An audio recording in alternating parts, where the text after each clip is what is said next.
আসসালামু আলাইকুম। গত পরশু রংপুরের বেগম রোকেয়া বিশ্ববিদ্যালয়ের সাবেক ভিসি জানি পপের চেয়ারম্যান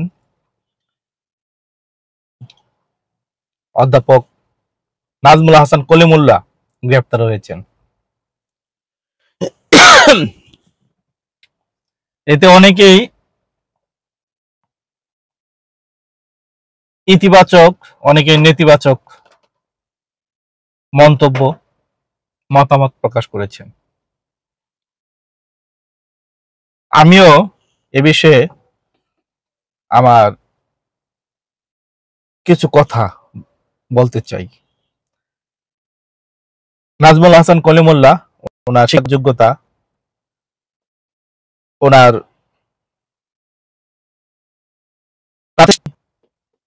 পজিশন,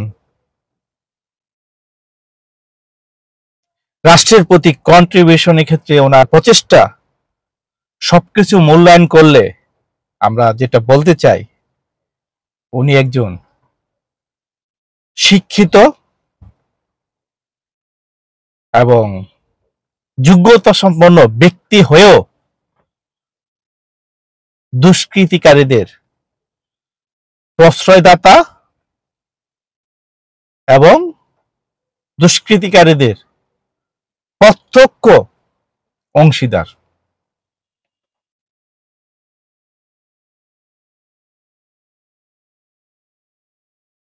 বিশ্ববিদ্যালয় ভিসি থাকা 1352 দিনের মধ্যে 1115 দিন উনি রংপুরে না থেকে ঢাকায় থেকেছেন।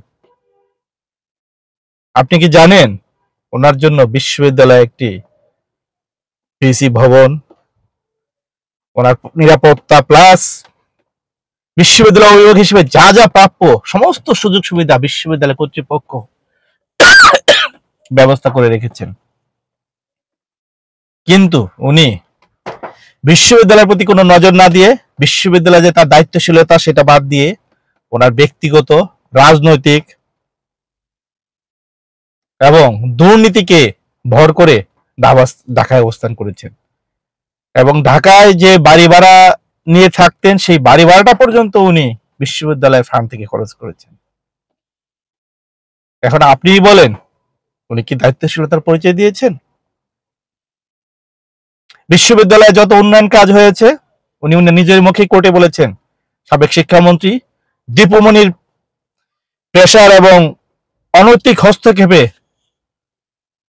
উনি বিশ্ববিদ্যালয়ের বরাদ্দকৃত উন্নয়ন ফান্ডকে তছনছ করেছেন। তারপর কি বলবেন ওনার গ্রেপ্তারটা ঠিক হয়নি? উনি রাজনৈতিক পর্যবেক্ষক প্রতিষ্ঠান জানি পপের চেয়ারম্যান।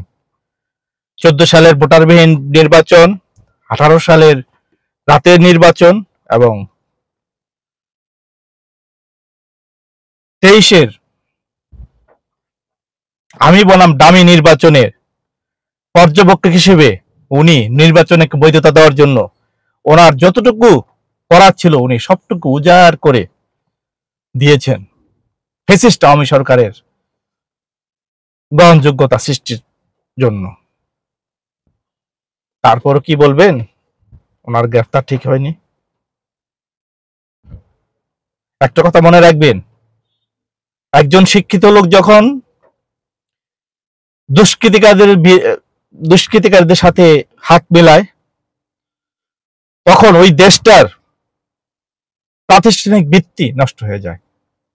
যেটা হয়েছে জনতা ব্যাংকের সাবেক চেয়ারম্যান আবুল বারাকাতের ক্ষেত্রে, যেটা হয়েছে বাংলাদেশ ব্যাংকের সাবেক গভর্নর আব্দুর রফ তালুকদারের ক্ষেত্রে। তারা এই প্রাতিষ্ঠানিক পজিশনে থেকে শুধুমাত্র আওয়ামী লুটপাটের অংশীদার হয়ে প্রতিষ্ঠানগুলোকে ধ্বংস করে দিয়েছে। তাই নিশ্চিতভাবে আমরা বলতে পারি, সেটা নাজমুল হাসান কলিমুল্লাহ হোক, আবুল বারাকাতাই হোক, আর যত উচ্চ শিক্ষিত স্বনামধন্য প্রফেসর হোক না কেন, তার অপরাধের জন্য বাংলাদেশের ইনস্টিটিউটগুলো ধ্বংস করার জন্য তাদের যদি কোনো দায় থাকে অবশ্যই তাদেরকে সেই দায় নিতে হবে, আইনের নিকট সেই জবাব দিতে হবে। আমরা প্রত্যাশা করব এই ধরনের শিক্ষিত দুষ্কৃতিকারীদের আওতায় এনে দেশের জনগণের নিকট একটি দৃষ্টান্ত উপস্থাপন করা হোক। ধন্যবাদ সবাইকে।